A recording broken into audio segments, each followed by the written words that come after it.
The best way to spread your investment is... What's going on, my beautiful governors? Welcome to any Rise of Kingdoms video. As you can tell by the image on your screen, today we will discuss, should you focus on one troop type only, or should you spread your investments between cavalry, infantry and archers, advantages and disadvantages of both choices. Let's go. Spartans! What is your profession? Right, so let's start with the most obvious advantage of having one troop type only, and it is your civilization bonus. As you guys already know, every single civilization gives a specific boost for a specific troop type, and on top of that, that civilization will also provide you special units for that troop type. For example, as you can see on your screen, if you select Ottoman, if your civilization is Ottoman, then you will have 5% archer health, plus instead of regular archer troops, you will have Janissary. And special units are always stronger than the regular units. So if you are playing with archer marches only, this means your every single march on the field will have special units and civilization step bonus. And that's why civilization buff is the number one and the most obvious benefit of playing with one troop type only. Number two is pretty much the same with civilization, and it is your city skin. Just like civilization, city skins also give you a certain stat increase for a specific troop type, but it also decreases a certain amount of stats from another troop type. For example, as an infantry main, my city skin, if I remember correctly, gives 5% extra health to infantry because I am playing with 2 or 3 infantry marches on the field and I don't have any archer marches yet, even though my city skin has a negative stat for archers. Since I'm not using any archer marches, I don't care about it.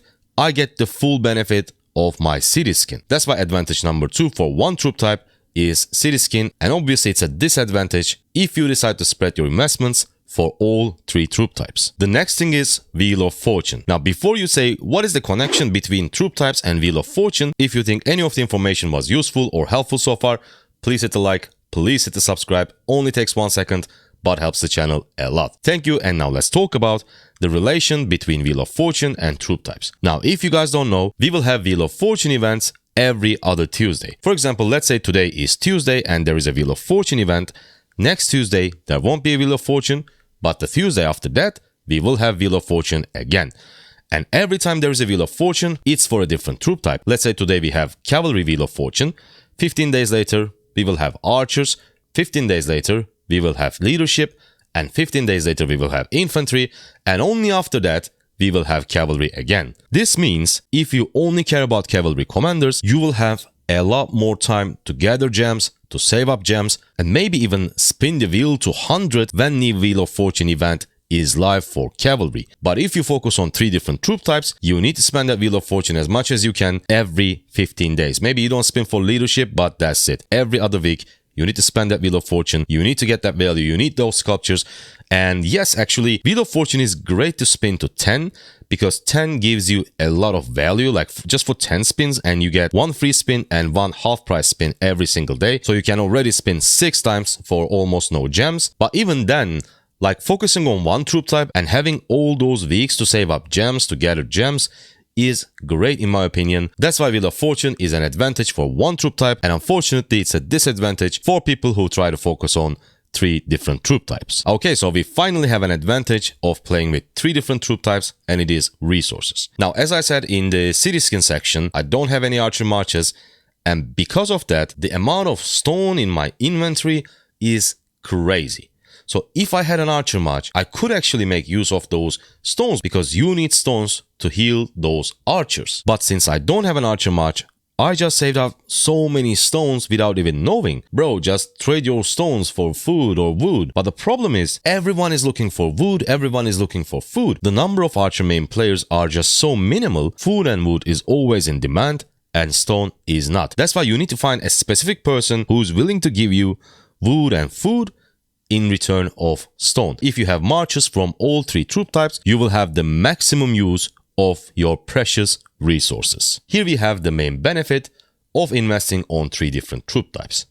Open field fighting. Now this is the most important action for free-to-plays and low spenders, since we cannot actually rally or garrison structures in tough KVKs against strong opponents. So our main job is to fight on the field and be strong as you can for open field. But I'm getting full benefit from my city skin and I'm getting full benefit from my civilization and special units. So why open field is a disadvantage for players who does invest one troop type only? Let me explain. Based on my own experience and after some discussion I have with some veteran players in various Rise of Kingdoms Discord channels, by the way, our Discord link is in the description if you want to join our community.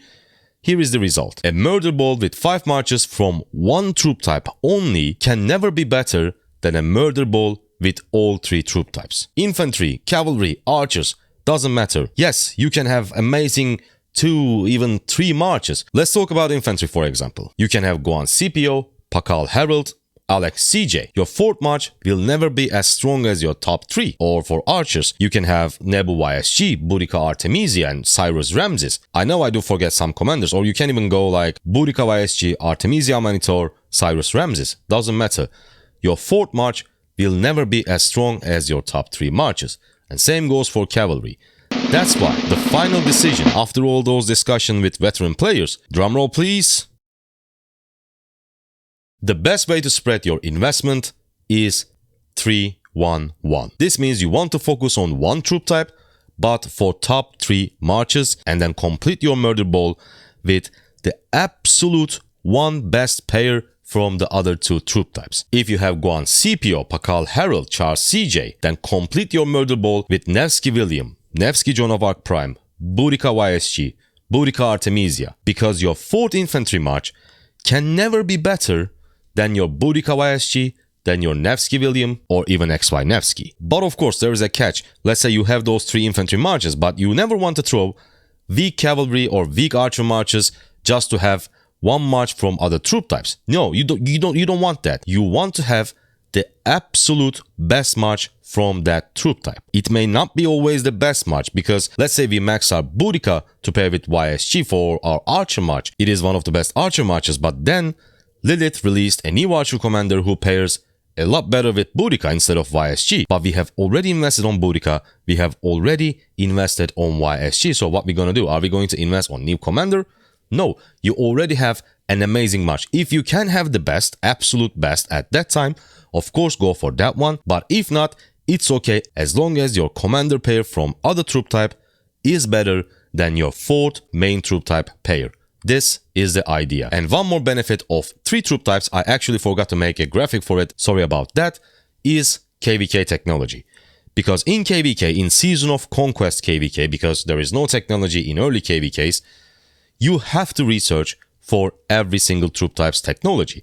You have to research for siege attack, you have to research for cav attack, doesn't matter. If you want to progress further in your technology tree, you have to do some certain researches. And if you're a cavalry main and if you don't have any archer marches or infantry marches, all those researches are wasted. So since you have to do those researches to progress in your KVK technology, why not take advantage of it?